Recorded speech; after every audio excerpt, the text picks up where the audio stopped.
ഈ channel subscribe ചെയ്ത് bell button click ചെയ്യൂ. ഇയാളുടെ ബോധം പോവുകയാണ്. നമ്മൾ സ്റ്റെയർ കേസ് ഒക്കെ ഇറങ്ങി. അപ്പം നമ്മുടെ ഈ മുട്ടുകൊണ്ടാണ് സപ്പോർട്ട് ചെയ്ത്. ഹായ്, എല്ലാവർക്കും നമസ്കാരം. നമ്മുടെ വീട്ടിലോ ഓഫീസിലോ എവിടെയെങ്കിലും ഒരാൾ ഇതുപോലെ ബോധം കെട്ട് വീണ് കിടക്കുക. നമ്മൾ ഒരാളെ ഉള്ളു രക്ഷിക്കാനായിട്ട്, വേറെ പരിസരത്തൊന്നും ആരുമില്ല. അപ്പോൾ നമുക്ക് ഒരാൾ, ഇപ്പോൾ എനിക്ക് വണ്ണം കുറഞ്ഞ ഒരാൾക്ക് ഒരു വണ്ണമുള്ള ആളൊക്കെ വളരെ എളുപ്പത്തിൽ ഒരു സിമ്പിൾ ടെക്നിക്ക് ഉപയോഗിച്ച് എടുക്കാൻ പറ്റും. അപ്പോൾ ആ രീതി എങ്ങനെയാണെന്ന് നോക്കാം. അതുപോലത്തെ ഒരു 3 രീതിയിൽ ആൾക്കാരെ എടുക്കുന്ന രീതികളാണ് ഇന്നത്തെ വീഡിയോയിൽ. നമുക്ക് എങ്ങനെ എടുക്കേണ്ടതെന്ന് നോക്കാം. അപ്പോൾ അതിനായിട്ട് ആദ്യമായിട്ട് ചെയ്യേണ്ട കാര്യം, നമ്മൾ ഇയാളുടെ കാല് എന്ത് ചെയ്യുക, ബോധം കെട്ട് കിടക്കുന്ന ആളുടെ കാല് ഇത്തരത്തിൽ ഇതുപോലെ വെക്കുക. അതിനുശേഷം നമ്മൾ ഈ ഭാഗത്ത് ചവിട്ടുക. ഈ ഭാഗത്ത് ചവിട്ടിയതിന് ശേഷം വേണം എന്ത് ചെയ്യാനായിട്ട്, ഈ കൈ ഉപയോഗിച്ച് ഇയാളെ വലിക്കുക. മാക്സിമം ശക്തി ഉപയോഗിച്ച് വലിക്കുക. അപ്പോൾ അയാൾ നമ്മൾ ഇങ്ങനെ വരുന്നതായിരിക്കും. ഇത് നിങ്ങൾക്ക് പ്രാക്ടീസ് ചെയ്ത് നോക്കാം.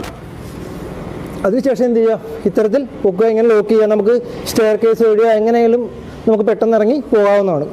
ഇപ്പോൾ ഈ ഒരു സമയത്ത് നമ്മൾ കാല് മടക്കി വെച്ച് എന്നിട്ട് ഇയാളെ ഇങ്ങനെ വലിക്കുവാണ്. അപ്പോൾ ഈ സമയത്ത് ബോധം കെട്ടി കിടക്കുന്ന ആൾ പൊങ്ങി വരുമോ ഇല്ലയോ എന്നൊക്കെ ഒരു സംശയം ഉണ്ടാവും. ഉറപ്പായിട്ടും വരും. അത് നമുക്ക് വീട്ടിൽ എവിടെയെങ്കിലും ഒന്ന് പ്രാക്ടീസ് ചെയ്ത് നോക്കിയാൽ മതി. നമ്മളിങ്ങനെ ശക്തമായിട്ട് വലിച്ചാൽ മതി. അയാൾ പൊങ്ങി കറക്റ്റായിട്ട് നമ്മുടെ ഇങ്ങനെ ഈ ഒരു ഇതിൽ നമ്മുടെ ആംഗിളിലോട്ട് പൊങ്ങി എന്തായാലും വരും.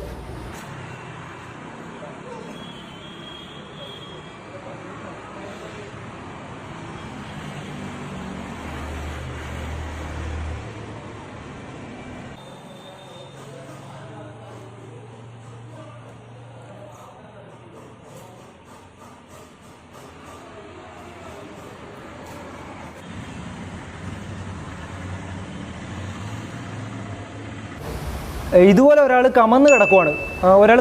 നമ്മൾ ആദ്യം എന്ത് ചെയ്യുക, ഇദ്ദേഹത്തിൻ്റെ കൈകൾ ശരീരത്തോട് ചേർത്ത് വെക്കുക. ഇത്തരത്തിൽ 2 കൈകളും ശരീരത്തോട് ചേർത്ത് വെക്കുക. അതിനുശേഷം നമ്മുടെ ഈ കാല് മുന്നോട്ട് വെക്കുക. മുഖത്തിൻ്റെ ഭാഗത്തായിട്ട് നമ്മുടെ ഈ കാല് വെക്കുക. അതിനുശേഷം ഈ കൈകൾ ഇടയിലൂടെ ഇടുക. ഇത്തരത്തിൽ ഇടയിലൂടെ ഇടുക.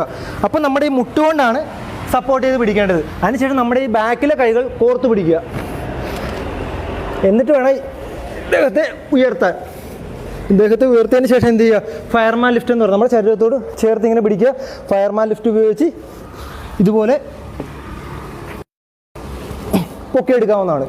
ഇത്തരത്തിൽ പൊക്കിയെടുക്കുക. ഇനി നമുക്ക് വളരെ സുഖമായിട്ട് സ്റ്റെയർ കേസ് ഇറങ്ങുകയോ ഈ കൈ വെച്ച് ഫോൺ വിളിക്കുകയൊക്കെ ചെയ്യാം. ഈ കൈ എന്ത് ചെയ്യുക, ഇതുപോലെ ലോക്ക് ചെയ്തിട്ട് നമുക്ക് ഓടാനോ എന്തും പറ്റും ഇദ്ദേഹത്തെ കൊണ്ട്. ശ്രദ്ധിക്കാനുള്ളൊരു കാര്യം, നമ്മൾ ഇങ്ങനെ പിടിക്കുന്ന ഈ അവസരത്തിൽ നമ്മുടെ ഈ മുട്ട് ഈ ഭാഗത്ത് സപ്പോർട്ട് ചെയ്യുന്നു. അതോടൊപ്പം തന്നെയാണ് നമ്മൾ കൈ കോർത്ത് പിടിക്കുന്നത്. കൈ കോർത്ത് പിടിക്കുന്ന ഈ സമയത്ത് നമ്മൾ കൈകൾ ഒരിക്കലും മേളിലല്ല, ഈ അരക്കെട്ടിൻ്റെ ഈ ഭാഗത്ത് താഴ്ഭാഗത്തായിട്ട് പിടിച്ചതിന് ശേഷം നമ്മൾ ഉയരുന്നതിനോടൊപ്പം, നമ്മൾ എണീക്കുന്നതിനോടൊപ്പം എന്ത് ചെയ്യുക, പൊക്കുകയും കൂടി ചെയ്യുക. അപ്പോൾ വളരെ എളുപ്പത്തിൽ പൊങ്ങി പോരുന്നതായിരിക്കും. ഇനിയിപ്പോൾ നല്ലൊരു വെയിറ്റുള്ള ആളൊക്കെ ബോധം കെട്ടി കിടക്കുമല്ലോ, അല്ലാതെ വീഴാൻ പോവുകയാണ്, അല്ലെങ്കിൽ കാലിന് വയ്യ, ആ സമയത്തൊക്കെ നമ്മൾ എന്ത് ചെയ്യുക, നമ്മൾ പുറത്ത് കയറ്റിക്കൊണ്ട് പോകാം. നാട്ടിൻ പുറത്തൊക്കെ കുട്ട കയറ്റുക എന്ന് പറയും. അപ്പോൾ അതെങ്ങനെയാണെന്ന് നോക്കാം. ഇത്തരത്തിൽ കുട്ട കയറ്റുന്നു. ഈ സമയത്ത് നമ്മൾ ശ്രദ്ധിക്കേണ്ടത്, എൻ്റെ കൈകൾ കണ്ട, ഈ കൈകൾ എവിടെയാണെന്ന് നോക്കിയേ, ഈ കൈകൾ ഇവിടെ ലോക്കാണ്. അപ്പോൾ ഇൻ കേസ് ഇയാൾ നമ്മൾ കൊണ്ടുപോകുന്ന സമയത്ത് ഇയാളുടെ ബോധം പോവുകയാണ്, നമ്മൾ സ്റ്റെയർ കേസൊക്കെ ഇറങ്ങി വരുന്ന സമയത്ത് ബോധം പോവുകയാണെങ്കിൽ നമ്മൾ ഈ കൈ ഇവിടെ ലോക്കാണെങ്കിൽ ഒരു കുഴപ്പമില്ല, പുറകോട്ട് പോകില്ല. കണ്ട, നമുക്ക് എന്ത് കാണിച്ചാലും പുറകോട്ട് പോകില്ല. പക്ഷേ കൈ ഇവിടെ ഇല്ലെങ്കിൽ അയാൾ ചിലപ്പോൾ പുറകോട്ടൊക്കെ പോകും. അപ്പോൾ ഈ സമയത്ത് ഈ ഒരു കാര്യം ശ്രദ്ധിക്കുക.